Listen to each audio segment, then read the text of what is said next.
promising to send money to pay for their bills and basic necessities. And at first, she had. But little by little, the money came a little later each month, and never quite as much. Elizabeth had taken in sewing for extra money, but it in no way covered the difference. But in the midst of it all had been her romance with the exceptionally handsome, exceptionally charming Randall Byler.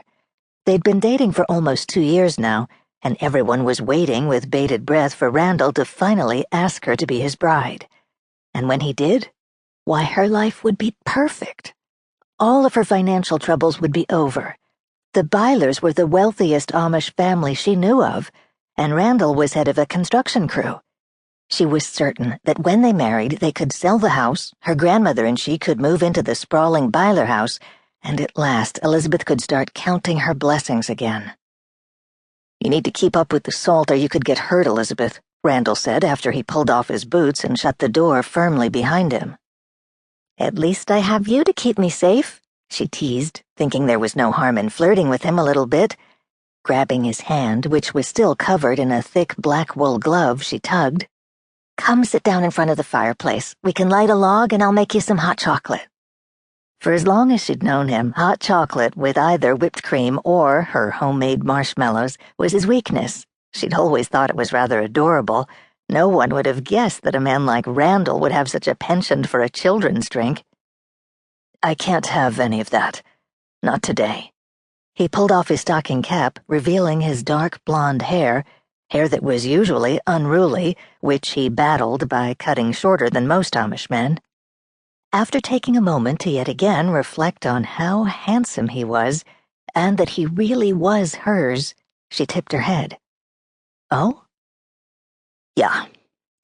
See, I came over here because I had something to talk to you about." He looked around. "Where's Anna May?"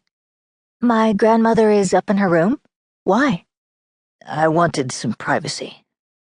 Afraid she wouldn't be able to keep her expression neutral, she turned and led the way into the hearthroom.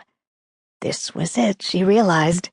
He looked nervous and intent. He wanted privacy, and he had just cautioned her to be more careful with the ice on the steps because he didn't want her to get hurt. He was going to propose. Behind her, she heard Randall sigh and shrug out of his wool coat before he sat down beside her on the couch. So very happy, she scooted a little closer to his side. "Your cheeks are pink, Randall," she teased. Unable to help herself, she pressed her warm hands to his freshly shaved cheeks. "We need to warm you up." He closed his eyes for a brief moment before pulling her hands away from his cheeks. "Don't." "Why?" She scooted a little closer, so close that their legs were touching. "All I'm trying to do is warm you up. You're chilled to the bone."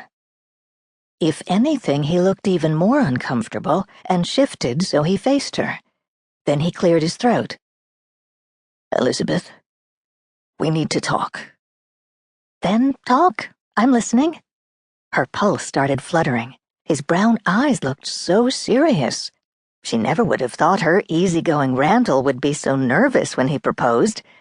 Regardless, she knew she could hardly stop herself from smiling. Then she figured that there was no reason for her not to look happy. This was a moment she would always remember, surely the happiest of her life. Well, so far. He met her shining gaze and frowned. For the first time, she started to worry.